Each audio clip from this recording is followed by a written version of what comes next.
Praise the lord. అందరూ ఎలా ఉన్నారు? దేవుని వాక్యం చదవాలని ఎంతో మందికి ఆశ ఉంటుంది, కానీ టైం కుదరట్లేదు కదా. అందుకే మన ఛానల్లో ఆడియో బైబిల్ స్టార్ట్ చేసాం. చాలా మంది చదువు లేని వాళ్ళు ఉంటారు, చదువు వచ్చి టైం లేని వాళ్ళు కూడా ఉంటారు. ఇలా ఉన్న ప్రతి ఒక్కరికి వాక్యం అందాలన్నదే మా చిన్న ప్రయత్నం. Let's do this. Praise the Lord అందరికీ. సామెతలు 24 అధ్యాయాన్ని ధ్యానించుకుందాం. దుర్జనులను చూచి మత్సరపడకుము, వారి సహవాసము కోరకుము. వారి హృదయము బలాత్కారము చేయ యోచించును, వారి పెదవులు కీడును గూర్చి మాటలాడును. జ్ఞానము వలన ఇల్లు కట్టబడును, వివేచన వలన అది స్థిరపరచబడును. తెలివి చేత దాని గదులు విలువగల రమ్యమైన సర్వ సంపదలతో నింపబడును.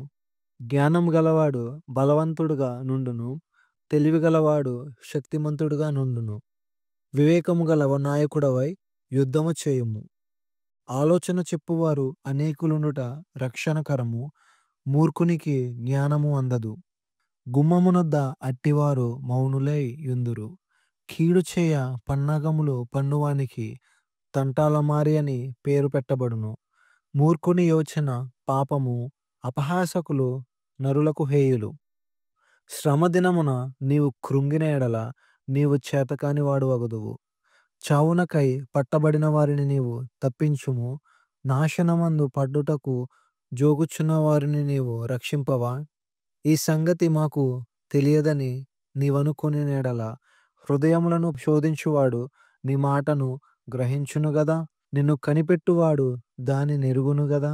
నరులకు వారి వారి పనులను బట్టి ఆయన ప్రతికారము చేయును గదా. నా కుమారుడా, తేనె త్రాగుము, అది రుచిగలది గదా. తేనె పట్టు తినుము, అది నీ నాలుకకు తీపియే గదా. నీ ఆత్మకు జ్ఞానము అట్టిదని తెలుసుకొనుము.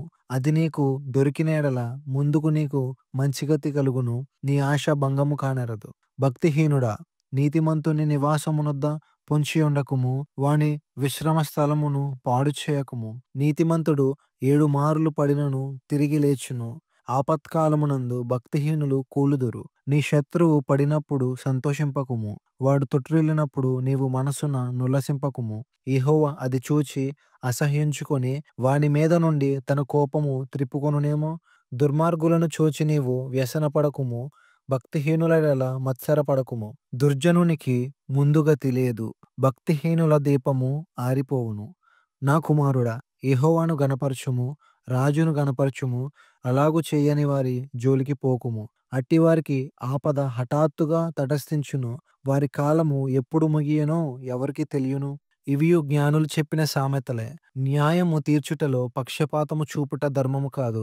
నీయందు దోషము లేదని దుష్టునితో చెప్పువానిని ప్రజలు శపించుదురు. జనులు అట్టివాని యందు అసహ్యపడుదురు.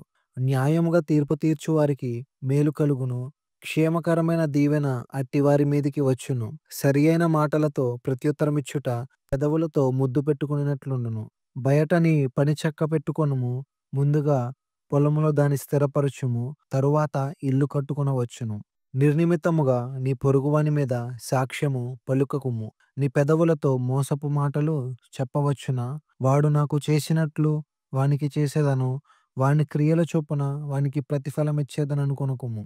సోమరి వాని చేను నేను దాటిరాగా, తెలివిలేని వాని ద్రాక్ష తోట నేను దాటిరాగా, ఇదిగో దాని ఎందంతటా ముండ్ల తుప్పలు బలిసి ఉండెను, దూలగొండ్లు దాని కప్పి ఉండెను, దాని రాతి గోడ పడి ఉండెను.